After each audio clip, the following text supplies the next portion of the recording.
History के किसी भी कैरेक्टर से कभी नफरत मत करना। अंबेडकर, शिवाजी, गांधी, लिंकन पढ़ो यार इनको, तुम उटपटांग बातें नहीं कर सकते। खूब बड़ी बड़ी बातें करनी कि पाकिस्तानी भी कहे कि नहीं नहीं नहीं इतना थोड़ी था। तो शुरू में हमको भी लगा कि बहुत बदतमीज आदमी था यार, टीपू सुल्तान ने हिंदुओं को बहुत मारा था, सबसे ज्यादा मराठा मनसबदार थे उसके पास। फिर वो कांग्रेस से बाहर क्यों गया? आप नफरत नहीं कर सकते।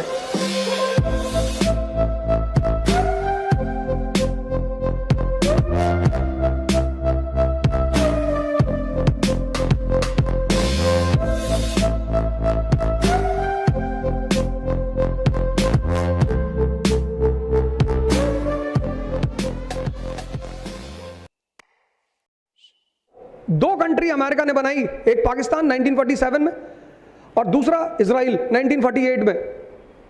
पाकिस्तान को क्यों बनाया? To have a control on central Asia. Pakistan की जो बाउंड्री है वो ईरान से मिली हुई है, और ईरान में किसकी कंपनियां थी? ब्रिटेन और अमेरिका की। The first oil company in Iran was British petroleum 1920। तो अमेरिका को अपना एक अड्डा चाहिए था कि वो ईरान का सारा तेल निकाले। तो कहां से निकालेगा? Via Pakistan, Gwadar port. और दूसरा अड्डा चाहिए था वेस्ट एशिया में, क्योंकि entire eastern Europe was a communist country. पूरा ईस्टर्न यूरोप वाज कम्युनिस्ट। तो सऊदी अरेबिया से तेल कहां से निकलेगा? तो इजराइल। और करके दिखाया उन्होंने। And Jinnah was a nationalist initially. Sarojini Naidu, check करिएगा sir, Sarojini Naidu said to Muhammad Ali Jinnah, said about Muhammad Ali Jinnah that he is a nationalist. Lucknow pact, moderate extremist समझौता किसने करवाया? मोहम्मद अली जिन्ना ने। फिर वो कांग्रेस से बाहर क्यों गया? वो भी एक टैलेंटेड आदमी। और आप जिन्ना से देखिए, history has two versions. First version is for common people, second version is for you, aristocracy. History के किसी भी कैरेक्टर से कभी नफरत मत करना। मोहब्बत मत करो, कोई बात नहीं, नफरत तो बिल्कुल मत करना। Tomorrow you qualified IAS and you are sent as a high commissioner to Pakistan, and then on 14th August on their Independence Day they will invite you as a chief guest and they will give the big portrait of Muhammad Ali Jinnah. Sir, you have to speak in the respect of Muhammad Ali Jinnah. You have to say कि greatest personality of 20th century. खूब बड़ी बड़ी बातें करनी कि पाकिस्तानी भी कहे कि नहीं नहीं नहीं इतना थोड़ी था। आप कहना नहीं सर इतना ही था, और ज्यादा थे जिन्ना साहब तो। अरे आप नफरत नहीं कर सकते। पर्सपेक्टिव।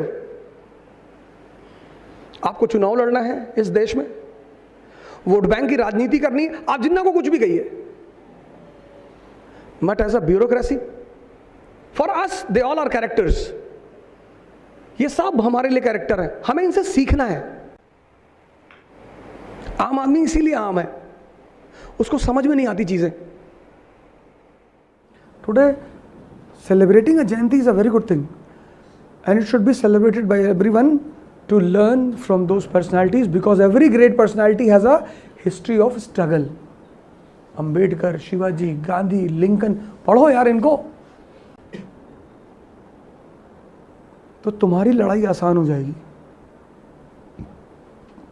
अब तुम क्या है, अब तुम्हारे मन में बात आएगा कि टीपू सुल्तान ने हिंदुओं को बहुत मारा था, तुम इससे मत देखना। You are a bureaucrat, you don't see him as a Hindu और a Musalman. If you will see him as a Hindu you will miss his achievements. If you will see him as a Musliman, you will miss his mistakes. देखो, तुम मुसलमानों से बात करो ज़्यादातर, औरंगजेब के विरोध में सुन ही नहीं सकते वो। है अरे ये सब है जो है, अरे भैया जाहिद भाई है हमारे, तो मुझे जब मजा लेना तो मैं कुछ बोल देता हूँ ऐसे। औरंगजेब आदमी ठीक नहीं तो अपना चश्मा निकालते हैं ऐसे,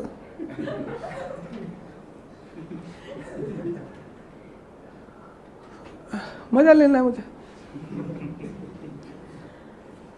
नहीं सर ऐसा, सर वो जो है कभी एक पैसा किसी का नहीं खाया। हाँ सही कह रहा। इनको औरंगजेब कभी फायदा नहीं देगा। क्यों? क्योंकि उसको एक चश्मे से देख रहे हैं। आप उसे ना तो हिंदू बन के देखिए औरंगजेब को, और ना मुसलमान बन के देखिए, आप उसे एक ब्यूरोक्रेट की नज़र से देखिए, तब वो आपको फायदा करेगा। These कैरेक्टर्स इन हिस्ट्री, इनसे आप नफरत मत करिए। औरंगजेब ने हिंदुओं को, जैसे हमारे यहाँ गांव में कहानियां सुनाई जाती थी कि Aurangzeb used to kill 10,000 Brahmins every day. 10,000। तो शुरू में हमको भी लगा कि बहुत बदतमीज आदमी था यार। तो एक बार मैंने किसी से कह दिया, ग्रेजुएशन फर्स्ट ईयर में था, तो मैंने किसी से कह दिया कि औरंगजेब जो है 10,000 ब्राह्मणों को डेली मारता था। तो वो बेचारे समझदार आदमी थे, कह बैठो। तो बोले 10,000 पर डे, तो मान लो साल में 300 दिन है, तो 10,000 में एक जीरो बढ़ाओ तो कितना हुआ? मैंने कहा 1 लाख। कहा फिर दूसरा जीरो बढ़ा दिए, फिर मैंने कहा 10 लाख। तो बोले कि एक साल में वो 30 लाख पंडितों को मारता था। मैंने कहा हाँ। कहीं 50 साल उसने शासन किया, तो एक साल में 30 लाख, तो 50 साल में कितना? 15 करोड़। और टोटल पॉपुलेशन औरंगजेब के समय इंडिया की 11 करोड़। तो तुम कहां से बचे हो?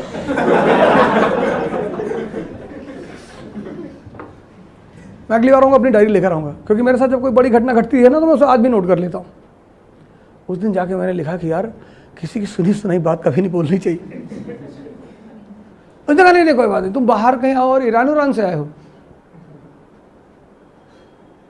मेरे पास कोई जवाब ही नहीं था। उसने कहा बेटा जाके पढ़ो, जब पढ़ो किताबों से तब उस पर चर्चा करो और खुद से सोचो भी। He has the largest number of Maratha mansabdar in his army। सबसे ज्यादा मराठा मनसबदार थे उसके पास, औरंगजेब के पास, राजपूत भी। तुम ब्यूरोक्रेट हो, तुम उटपटांग बातें नहीं कर सकते।